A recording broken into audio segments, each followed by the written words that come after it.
Hey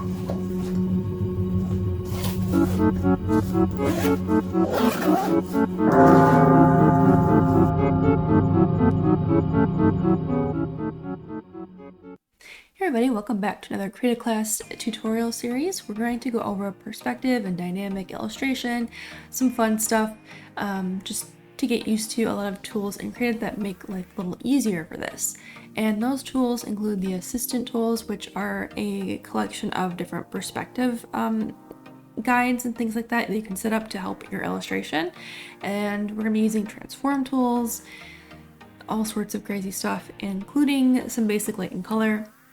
And of course, if you are brand new to Krita, you won't know this, but if you aren't, you'll know we're using the reference image tool. So the first thing you're going to want to do before you continue on with this video is you're going to want to go find some photos, figures or cityscapes in perspective. So I went to Pose Archives and I found this picture, which was perfect. I think it's a very good reference of someone just sitting down in a perspective shot.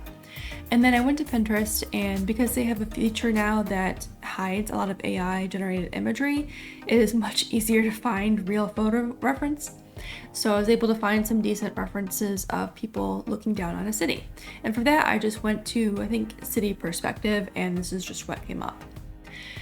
And then I brought those in using edit, paste as reference image. However, if you save them as files, you can also click on the reference image tool, go to tool options and hit the plus icon, and you can import that from more. And that's going to be how we set up our file for getting our references together. So before I continue, make sure to go gather your reference images, bring all of them into Krita.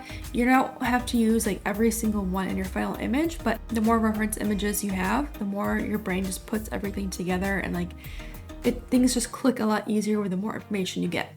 So go grab some reference images. If you are more advanced and you don't need like reference image for a lot of this, it's okay to draw from memory or from your imagination. It just does help in the long run to have some sort of reference to get you started. Now that you have your reference images and you have everything set up, what we're going to do first before we start making our assistant tools is we're going to make a couple sketches or thumbnails of the composition that we would like. So really what that means is, go here, moderate brush, you're just going to make a couple boxes, right? You can just duplicate this, it doesn't matter. Make this a little brighter. We'll just leave it dark. All right, I'm just going to do 3 just to keep it simple. These aren't perfect, obviously, they're not even the same size, and that's okay. So what I'm going to do, I'm just going to sketch a couple things, right, of how I may want my illustration to look. So I can put a figure here, maybe they're sitting on a ledge, kind of like in these photos here, and they're looking out at this city. We have the buildings, all that stuff. And obviously the buildings are going to get smaller in the background. You can see too, there's certain buildings in the foreground that are taller. Like here, like in the very far back, we know they're tall buildings, but they're kind of clustered in one spot. And for a city, that's actually pretty normal. You always have like a select few that are the tallest they can see in a distance. So maybe we want just a couple buildings here that are tall. This is not like the best perspective, but you can see how this starts to add more depth, right? And you just have the rest of the smaller buildings here, yada, yada, yada. And then you have everything in the distance. Or maybe you want, let's see, maybe we do something standing. So we can say a figure's here, right? Maybe hands in the pockets type thing. And this is less dynamic, but you can still get the city here. Right, all that good stuff, which I actually don't, I'm going to be doing something like this. And then maybe if you want to do something really dynamic, do something more perspective, you can have a figure here.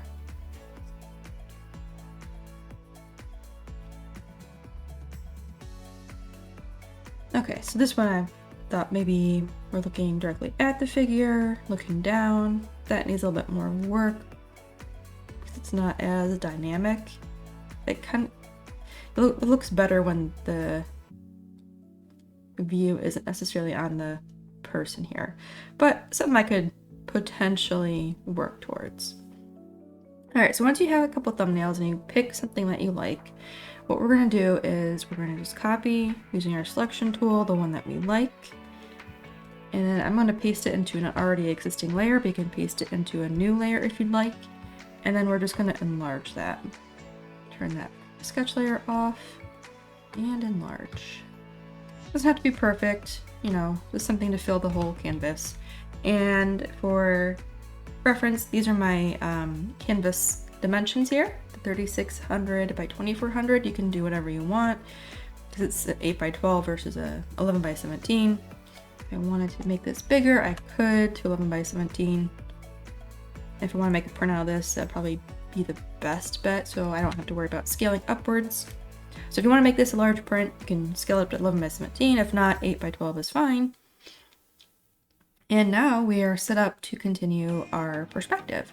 So before we finish this introductory video for setting up the file, we want to start adding in our assistant tools because that's going to be very important for this video.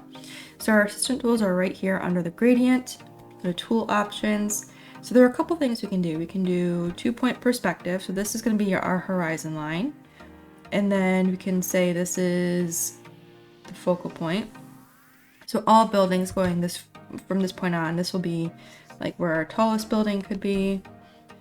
I'm actually going to use a green so we can see this a little better. Use a larger brush. And we can say this is where our tallest building is going to be, right?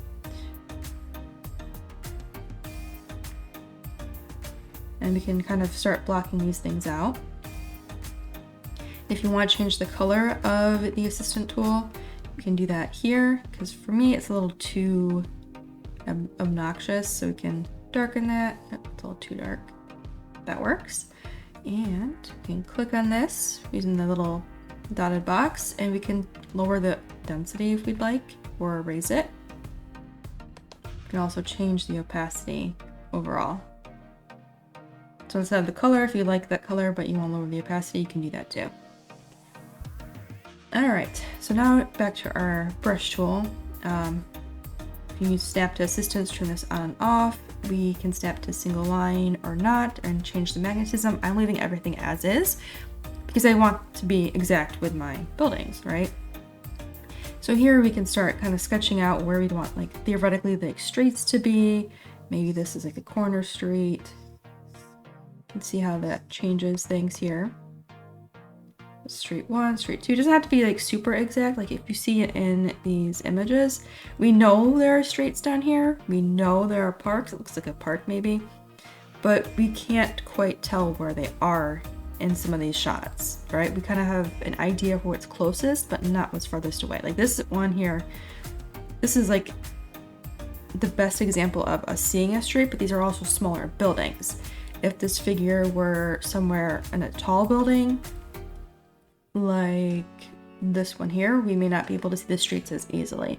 So when we're laying this out, we may want to have some streets visible in the foreground, closer to the figure, and then farther along we don't see them as much, which can add some really interesting depth. Or we can kind of go this route and just add all those large buildings closer to the figure. So if I were to erase this, get rid of all this here.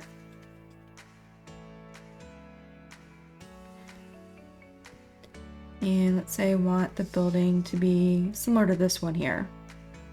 Like, all right, I want that giant building to be right in the foreground. All right, and then we can make our street from there. We can do that. Now these do have more of a perspective to them. They're not, in terms of like an angle, it's not straight up and down. You can see it's on an angle.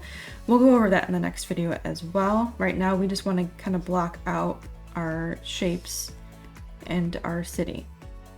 So for the next video, your homework is going to be to set up your file, to start getting your reference images together, finding a good example of a pose you may want to reference, examples of some city skylines and perspective and just dynamic shots in general, and start blocking that out. just blocking out placement. Don't worry too much about making it accurate. Just get the core essence, I guess, of how this would be. I'm probably going to do something similar to these where the figure has a central walking area or park or some sort of area in the city that has no buildings or a few buildings or short buildings, and then build around it, because that just makes for a more dynamic illustration. And then from there we're just gonna keep working on our illustration. So make sure to like and subscribe so you don't miss out on the next video in this tutorial series. If you have any questions, as always, leave them down below and I will do my best to answer them. And I will see you in the next video.